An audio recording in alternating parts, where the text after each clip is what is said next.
السلام عليكم حبايب قلبي. موضوع الفيديو بخصوص البطاقة التموينية. مثل ما تعرفون نزل برنامج البطاقة التموينية صار له زمان، ولكن ما نزل به الإضافة أو التحديث أو الحجب وغيرها. فالآن نزلت الإضافة. هسه أنا وياكم راح أعلمكم طريقة الإضافة. نروح البرنامج البطاقة التموينية.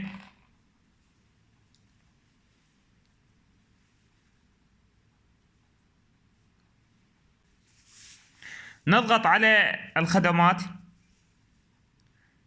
نضغط على قدم طلب،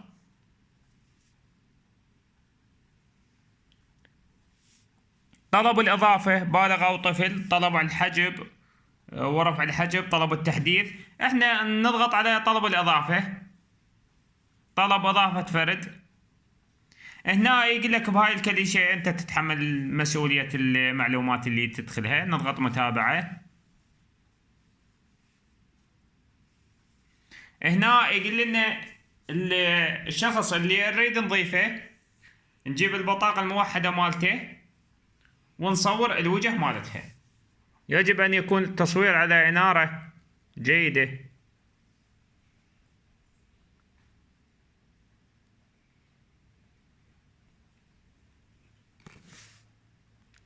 بعدها الوجه الخلفي للبطاقة أو الظهر.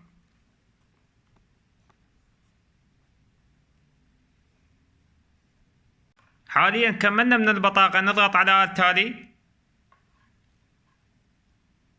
التالي يقول لنا الشخص اللي يريد نضيفه لازم نصور وجهه. بعد ما كملنا من صورة الوجه نضغط على التالي وتتأكد من الاسم. احيانا يجي اخطاء بالاسم، مثل هسه هذا هنا هسه اكو خطأ بالاسم. تشوف الاخطاء وتصححها.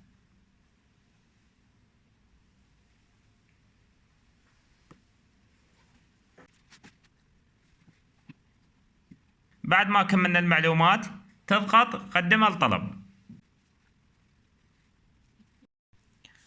طلب منك طريقة الدفع. طريقة الدفع الإلكتروني اللي هو عن طريق بطاقة الفيزا كارت أو الماستر كارت أو أي بطاقة دفع إلكترونية. كون بها مبلغ أقل شيء 6000 دينار. هذا إلا أن هو طلب منك 6000 دينار يريدك تدفع له. هذه البطاقة أمامكم. طلب رقم البطاقة. رقم البطاقة هذا لا تكتب هذا الرقم. إذا سجلت هذا الرقم اللي هو جوا الاسم راح يرفضه، ما يقبل. أنت سجل هذا الرقم بالنسبة لرقم البطاقة. وبالنسبة للسطر الثاني اللي يكتب اللي يطلب منك السنة والشهر. السنة والشهر هذا اللي أرقام اللي هن فوق الثلاث أرقام ذني تسجلهن مال تاريخ انتهاء البطاقة. السطر اللي وراه يطلب منك اسم حامل البطاقة. اسم حامل البطاقة هذا اللي موجود على البطاقة نفسها، ولزوما تكتبه بالإنجليزي. بعدها يطلب منك بالسطر الآخر الCVV2 والCVC2. هذا الرقم اللي هو ذني الثلاث أرقام ذني تسجلهن. هسه ندخل رقم البطاقة. بعد ما ملينا معلومات بطاقة الدفع وتأكدنا منها، بعدها تضغط إتمام الدفع.